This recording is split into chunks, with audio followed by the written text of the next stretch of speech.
Good news! Central Americano MBBS just 34 lakhs. Columbus Central University. పునర్జన్మ ఉంది అని మీరు నమ్ముతారా? ఖచ్చితంగా ఉంది, అనుమానం లేదు. శాస్త్రీయంగా రుజువు చేయొచ్చు. దానికి ఏమో గొట్టాల కొడుకులతో ప్రయోగశాలలో చేసేది కాదు అది. అన్ని ప్రయోగశాలల్లో రుజువు కావు. కొన్ని యోగశాలల్లో అవుతాయి, కొన్ని యాగశాలల్లో అవుతాయి. మన శాస్త్రం ఉంది. పునర్జన్మ ఉంది అనేది ఎందుకు నమ్మి తీరాలి మనం అంటే, ఎలా ఉంటుందని చెప్పారు శాస్త్రంలో పునర్జన్మ. ఈ జీవికి వెళ్ళిపోయే వరకు కనుక ఇందాక మనం చెప్పుకున్న ఈ వాహన వ్యామోహం, సంతాన వ్యామోహం, భయాలు వదులుకోకపోతే వీడి మనస్సు మళ్ళీ ఇంకో శరీరాన్ని పొందుతుంది. అదే పునర్జన్మ.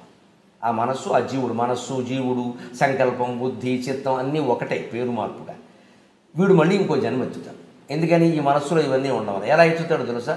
రాత్రి పడుకుని కలగంటున్నాం మనం. నిజానికి అది ఇంకో జన్మ అండి. రాత్రి కలగంటున్నాం మనం, ఇంకో జన్మ. అది మీరు గమనించండి. వీడు పడుకునే ఉన్నాడు. ఈ కళేబరం ఇక్కడ 6 అడుగులు 3 అంగుళాలు పడుకున్నాడు. వీడు పడుకున్నాడు. వీడు కలగంటున్నాడు. వీడి కళలో ఆడాళ్ళు వచ్చారు, మగాళ్ళు వచ్చారు, కుక్కలు వచ్చాయి, నక్కలు వచ్చాయి, చెట్లు వచ్చాయి. ఈ వేషాలన్నీ ఎవరు ధరించారు చెప్పండి? వీడే కదా, పడుకున్నవాడే కదా. మరి ఒక జీవుడు పడుకుని ఇన్ని వేషాలు ధరించడం నిజమైనప్పుడు, ఒక్క విరాట్ పురుషుడు శ్రీమన్నారాయణమూర్తి క్షీరసాగరంలో పడుకుని ఈ విశ్వంలో ఉండే వేషాలన్నీ ధరించాడన్న అబద్ధమా? పక్కా నిజం, పక్కా నిజం. జరుగుతున్నది ఒక కళ. బ్రహ్మసత్యం, జగన్ మిథ్య. Total life, total world is a dream, nothing but is a dream. ఇది కళ. ఇది నేను మీతో మాట్లాడటం సహా కళ. ఇది గ్రహించగలిగితే మనిషి ప్రశాంతంగా ఉంటాడు. మనిషి ఒప్పుకోలేనిది. అదేమిటండి? కనపడుతోంది కదండి. కనపడుతోంది అంటున్నవాడు ఎవడో చూడు. కనపడుతోంది అంటున్నవాడు ఎవడు? కళ కూడా కనపడింది. కళ కన్నప్పుడు కనపడిందా లేదా? కనపడుతున్నంతసేపు నిజం అనుకున్నామా లేదా? బయటకు వచ్చాక కదా నిజం కాదని తెలిసింది. అలాగే దీని నుంచి బయటకు వెళ్ళినప్పుడు ఇది నిజం కాదని తెలుస్తుంది. ఈ జీవుడు మరణించి మనస్సు బయటికి వెళ్ళినప్పుడు చెట్టో పొట్టో పట్టుకు వేలాడుతూ ఉంటే, లేదు ఇంకో గర్భంలోకి ప్రయాణం చేస్తుంటే, అయ్యో అది అనుకున్నాను, ఆ భార్య అనుకున్నాను, ఆ భర్త అనుకున్నాను, ఆ పిల్లలు అనుకున్నాను, అయ్యి బాబా అంత బంగారం తీసుకొచ్చాను, తహసీల్దార్ అయ్యి ఉంటే మొత్తం ₹1,00,00,000 దాచేసాను ఇంట్లోనూ, అన్ని పట్టుబడిపోయి ఈ డబ్బేది నాకు కూడా రాలేదే అని చింత చెట్టు, వేప చెట్టు పట్టుకుని ఏడుస్తాడు ఈ సన్నాసి. పునర్జన్మ లేకపోవడం ఏంటి? భయంకరంగా ఉంటుంది.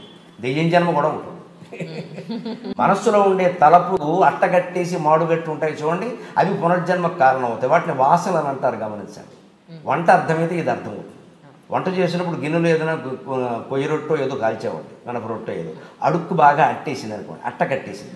దాన్ని తోముతాం కదా. తోమితే ఒక్కోసారి పని మనుషులు ఎలా ఉన్నారో మీకు తెలుసుగా, వాళ్ళు తోమినా మనం తోముకోవాలి. అందుకని వదిలేసామనుకోండి, దాంట్లో మీరు ఏ అన్నం పరమానమో వండారనుకోండి, దాని వాసన దీనికి వచ్చిందా లేదా? అలాగే మనస్సులో కూడా అట్టగట్టి పేరుకుపోయిన భయాలు, కోరికలు, వాంఛలు, రకరకాల ద్వేషాలు అట్టగట్టి మిగిలిపోయినవి మరో జన్మకు కారణం అవుతుంది. It is scientific. పొంది తీరతాడు ఖచ్చితంగా, అనుమానం లేదు. ఇది ఎంత నాస్తికులకు కూడా దేవుడి మీద నమ్మకం లేకపోవచ్చేమో కానీ, స్వర్గనరకాలు నమ్మకపోవచ్చేమో కానీ, వాడు చేసినవన్నీ వాడు మనస్సులో వాసన రూపంలో ఉన్నాయనే విషయాన్ని వాడు నమ్మకుండా ఉండలేదు.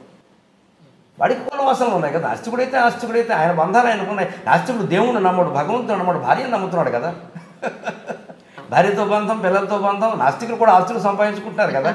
అక్రమం సక్రమం అందరికీ ఉన్నాయి కదా, తేడా ఏం లేదు కదా. మరి అంతే, తేడా ఏముంది? ఇంకా అంటే మామూలే, పుణ్యమైన మామూలే, పాపమైన మామూలే. అది నమ్మకం మీద ఏం లేదు, నిజం జరిగి తీరుతుంది. అంటే పునర్జన్మ శాస్త్రీయం. ఎందుకంటే పునర్జన్మ వచ్చేది శరీరానికి కాదు. ఎందుకు మనం నమ్మలేకపోతున్నాం అంటే, నేను అంటే శరీరం అనుకుంటాం. ఇంతకంటే మూర్ఖత్వం ఇంకోట్లేదు. నేను అనేది మనస్సులో ఏర్పడిన ఒక భావన. నిజం చెప్పాలంటే అది మిథ్య. గట్టిగా లోపల మనస్సులో ధ్యానం చేసి నేనెవరో అని లోపలికి రమణ మహర్షి చెప్పినట్టుగా ఆలోచిస్తే పావు గంట కాకుండా వీడికి నేను అనేది లేదని అర్థం. స్ఫురణ తప్పితే ఏమీ లేదు ఇక్కడ అని అర్థమైపోతుంది. ఎందుకంటే ఆ నేను అని స్ఫురిస్తూ ఉంటుంది లోపల. మీరు గమనించండి. ఆలోచన వదిలేసి, మాట వదిలేసి మనస్సును లోపలికి తీసుకెడితే నేను అని స్ఫురిస్తుంది. ఆ నేను ఎక్కడుందో గమనించండి.